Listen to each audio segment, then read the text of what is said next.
और भाई सबसे बुरी खबर आई है भाई, एक बैड न्यूज़ अपने पास। रैपिडो, ओला, उबर ये बंद होने वाला है पूरे भारत में, ऑल इंडिया में बैन होने वाला भाई। Hello guys, welcome back to the my new episode. तो आज के एपिसोड की शुरुआत हो रही है, नहा धो के रेडी हो गया हूँ राइड पे जाने के लिए, क्योंकि भाई जिम्मेवारियां सर पे आ रही हैं, बाप बनने वाला हूँ, लेकिन जेब में फूटी कौड़ी नहीं है। और उसी फूटी कौड़ी को इकट्ठा करने के लिए मेरे पास सिर्फ एक सहारा है, वो भी है रैपिडो। अगर मैं रैपिडो में दिन भर काम करूंगा तब जाके मेरे पास फूटी कौड़ी इकट्ठा होगी। लेकिन कभी कभी तो इसके साथ ऐसा हो जाता है कि भाई दिन का गया बंदा शाम को भूला घर वापस आ गया, कहावत ऐसी है। बाकी जैसी भी मर्जी हो, मतलब कि ना सुन बटा सन्नाटा लगता है हाथ में, सही बता रहा हूँ भाई। तो चलो, एक और नए दिन की शुरुआत और एक और नई उमंग के साथ। तो अभी फ़िलहाल में सबसे पहला काम, नीतू की मम्मी का जो हाथ फ्रैक्चर हुआ था वो बहुत ही ज़्यादा ख़राब हो गया, क्योंकि भाई डॉक्टर जो थे वो बहुत ही बड़े लापरवाह निकले, जिन्होंने उनके हाथों को उल्टा ही जोड़ दिया, या फिर कहे तिरछा जोड़ दिया। जैसे कि ये अपनी कलाई है ना, तो ये कलाई ऐसी है ना, तो ऐसी जोड़ दिया उन्होंने। और जब इस पर प्लास्टर बना रहा तो वो हाथ ऐसा ही हो गया। तो हम क्या किए, अब दूसरे डॉक्टर के पास गए, उन्होंने इस कलाई को ऐसे किया, फिर प्लास्टर बांधा, और अब उनका 1 महीने का गैप फिर से पड़ गया है। तो वो घर पे खाना वगैरह बना ही नहीं पा रही। और हमारी धर्म पत्नी जी, ये लो भाई, इनकी ये लो भाई, जो इनकी प्रेगनेंसी है वो 9 वीक की शुरुआत हो गई है।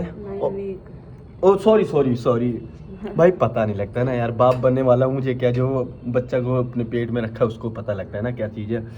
तो इनके जो प्रेगनेंसी है वो 9 मंथ की शुरुआत हो गई है। लेकिन भाई, लेकिन क्या बताओ, लेकिन क्या? ऐसा लग नहीं रहा कि मैं बाप बनने वाला हूँ। देख रहे हो शकल सूरत, और इसकी शकल सूरत देखो। ये तो चलो लग रही है मम्मी बनने वाली है, पर मेरे यार शकल देख रहे, लौंडा लग रहा हूँ पूरा। और 9 मंथ की शुरुआत भी हो गई है भाई। तो अब किसी भी टाइम, एट अ टाइम, किसी भी टाइम 10-12 दिन के अंदर भट्ट से मैं बाप बन जाऊंगा। अब ये नहीं पता है लड़का होगा लड़की होगी, क्या लग रहा है? जो भगवान दे दे, पहले वन गेस ओनली, जो मर्जी दे दे। चलो जो भी दे दे यार, कोई बात नहीं ना। जय श्री श्याम, जो देगा अच्छा ही होगा। सब अपने कर्म लेके आते हैं, अपने कर्म करके आते हैं। जैसे हम अपने कर्म में धक्के खाना लिखा था, तो हम तो पैदा होने के बाद धक्के ही खा रहे हैं बचपन से ही भाई, कसम खा के रहूँ। आज मैं अभी यहाँ पे खड़ा हूँ ना, रहने को छत है, एक घर है, गाँव में घर है, और ससुराल की खेती बाड़ी है, सब कुछ मिल ही जाएगा आज नहीं तो कल। लेकिन भाई जो स्ट्रगल अभी फेस कर रहा हूँ ना, वो कर ही रहा हूँ मैं, बचपन से ही कर रहा हूँ, आज तक उभरा नहीं। और बीच में उभर भी गया था, फिर से वैसे हो गया यार। कसम से मैं क्या ही बताऊँ, ज़िंदगी क्या चाहती है मेरे से, क्या करवाना चाहती है और मैं क्या करना चाहता हूँ, कुछ नहीं समझ आ रहा भाई। एक टारगेट था कि पहले बचपन में मजबूरी थी, कई चीज़ें हमने करनी नहीं थी वो करनी पड़ी, कई चीज़ें जो करनी थी वो करी नहीं। स्कूल जाते थे तो गर्मियों की छुट्टियां पड़ती थी, लोग महीने में घूमने जाते थे, तो हम महीने भर काम करके पैसा इकट्ठा करते थे कि पापा को थोड़ा सहारा मिल जाएगा, ये हो जाएगा, वो हो जाएगा। और उसके बाद जब फिर थोड़ी मेहनत की, आगे निकला, तो लोगों ने पैर खींच लिए भाई। कसम से कभी ना कोई आपको आगे नहीं बढ़ने देगा। आप बहुत सारी कोशिश कर लोगे ना, लेकिन कोई ना कोई अपना ही बंदा होगा जो आपका पैर खींचने के लिए बैठा रहेगा। तो कभी भी ना अपनी कमजोरी किसी को बताओ ही ना भाई, और अपने काम पे फोकस करते रहो। मैंने तो बहुत बड़ी गलती की थी भाई, मेरे यार दोस्तों ने मुझे धोखा दे दिया था, सही बता रहा हूँ भाई। तो आज मैं यहाँ पे खड़ा हूँ, नहीं तो एक अच्छी सी नौकरी थी, 70-80 हज़ार रुपये मंथली कमा रहा था। कहाँ इस 15,000 की नौकरी के पीछे सारा दिन बाइक चलाना, 100-150 किलोमीटर ना बस हो जाती है भाई।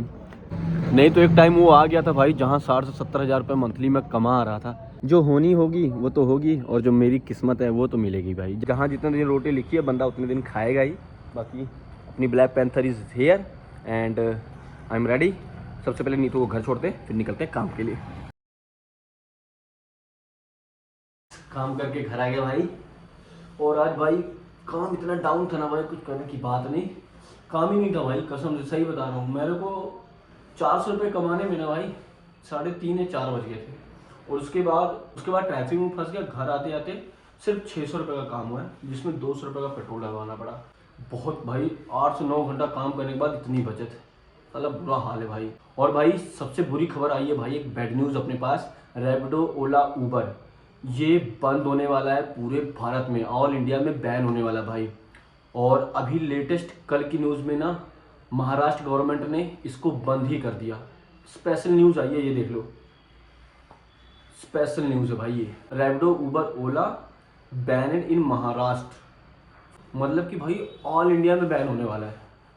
तो भाई जो जो अपना काम कर रहे हो ना, तो अपना काम तो छोड़ो मत भाई, जो आप काम कर रहे हो उसी को करो, पार्ट टाइम कर लो, वो बेटर है आपके लिए। कई लोग मुझे मैसेज करते थे ना, भैया कि फुल टाइम काम करना है यार, रैपिडो में कितना कमा लेंगे, अपनी जॉब छोड़ के, उधर तो बहुत भसड़ हो रही है, मैं इसमें काम करता हूँ, लोहे उठाने में बहुत दिक्कत हो रही है, मैं बैंक में काम करता हूँ, मैनेजर ने बुरा हाल कर दिया है, मैं सर्विस सेंटर में काम करता हूँ, कस्टमरों ने बुरा हाल कर दिया है, मैं ये करता हूँ, फलाना वो करता है, ऐसा करता है। मतलब भाई हर एक काम में भसड़ है। लेकिन जो आपका डेली वर्क है ना भाई, उसमें कम से कम ये है कि आपकी सैलरी एक अच्छी खासी बंधी पड़ी है, 20 से 25 हज़ार रुपये, उससे आपका घर अच्छा खासा चल रहा है, बच्चे खुश है, सब कुछ भाई। ये जो सोशल मीडिया पे देख लेते हो ना कि आप ब्लिंकिट वाले ने 65,000 कमा लिया, जेप्टो वाले ने 21,000 रुपये 7 दिन में कमा लिए, रैपिडो वाले ने महीने की सैलरी 80,000, भाई वो शहरों की बात है। मतलब कि हर एक शहर में ऐसा नहीं होता भाई, किसी किसी शहर में होता है। जितना बड़ा शहर होगा उतनी ज़्यादा अर्निंग होगी, जितना कम शहर होगा उतनी कम अर्निंग होगी। लुधियाना बड़ा है देखने में, ठीक है, लेकिन उसके एक एरिया से दूसरे एरिया चले जाओगे ना तो 8 से 9 किलोमीटर ऐसे ही आना पड़ेगा, राइड भी नहीं मिलती। तो भाई यहाँ पे 1,000 रुपये कमाना बहुत बड़ी बात है। मैं खुद करता हूँ, ये खुद एक्सपीरियंस दे रहा हूँ मैं, ठीक है। और फैक्ट्री में आपका तो 4-5 बंदों के साथ हंसते खेलते रहोगे ना भाई, आपका काम भी हो जाता, पैसे भी आते हैं। और ये सोशल मीडिया देख के ना भाई अपना काम मत छोड़ो, जो कर रहे हो बेटर कर रहे हो। और अगर उस काम के साथ पार्ट टाइम कर रहे हो ना, वो बेटर है। अगर चाहो फुल टाइम कर लो ना भाई, तो मैं कह रहा हूँ, लिख के दे रहा हूँ, ना किस्त जाएगी, ना घर का राशन आएगा, ना कुछ आएगा। क्योंकि भाई जिम्मेवारियाँ होती हैं, बाइक की मेंटेनेंस अलग से लगती है, और जो लाख रुपए की आपकी बाइक है ना, उसकी लेनी देनी हो जाएगी। मैं आपको बता रहा हूँ, आप अपना काम करो बेस्ट, पार्ट टाइम इसको कर लो। हमारे पास नौकरी नहीं है, हमें तड़पना चाहिए भाई, तुम सब आराम से काम करो जहाँ कर रहे हो। और अब रेडी होते हैं जिम चलने के लिए भाई, क्योंकि जिम भी जाना है भाई, सारा काम होता रहेगा, शरीर का भी ध्यान देना है मस्त, ठीक है। और भाई नीतू आ गई मेरे पास, बता रही है कि बहुत पेन होने लगा मेरे को, अभी कहीं जिम के बजाय डॉक्टर के पास ना भागना पड़े। सही बताओ कौन सा पेन है, बताओ कौन सा पेन। ऐसे नॉर्मल हो रहा था।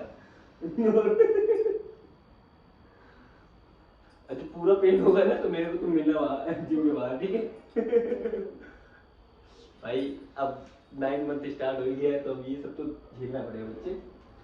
थोड़ा मुझे पता है, माँ बनना बड़ा दुखी की बात है। सोचो हमारी मम्मी ने कितना दर्द सुना सहा हुआ हमारे लिए ना भाई। माँ माँ ही होती है, हम सब क्या जाने, माँ जानती है सब कुछ। क्या भाई मेरे को डरवा रही है कसम से, कहीं देख लो मेरे जिम कहीं मैं छोड़ ना दूं अभी। जिम ज्यादा जरूरी है। जरूरी है नहीं, मैं जरूरी हूँ कि जिम जरूरी, पर बता ही दो अभी मेरे को जी। अब भाई ये तो वैसे भी कहीं नहीं जा सकती छोड़ के, जो चीज जरूरी है उस पर फोकस करो ना। अपनी मम्मी को फोन करो, पैसा लेके आए बार। I am ready, go to the gym, but my friend is coming, but I am waiting for my friend because me and my friend go to the together in gym।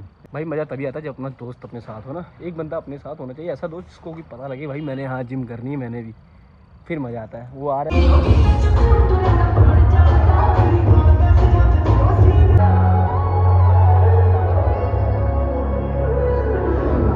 So guys finally workout finish करके अब मैं अपने दोस्त को चला chest खिलाने।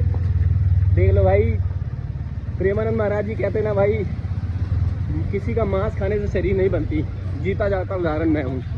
Photo दिखा रहा हूँ भाई, आज का वर्कआउट करने के बाद क्या तगड़ा पंप आया भाई, कसम से दिल गार्डन गार्डन हो गया।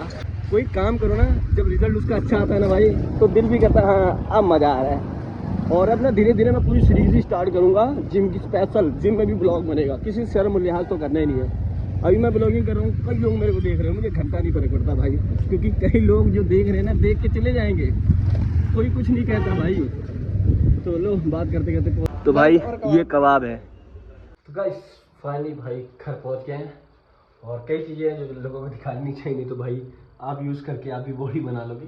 तो दोस्त था, खाया पिया एंजॉय किए, और अब चल रहे हैं डिनर करने। डिनर अब वो रखा पड़ा दिख रहा है ना, सिंपल डिनर है, दाल चावल रोटी, दबा के खाओ, दबा के शरीर बनाओ।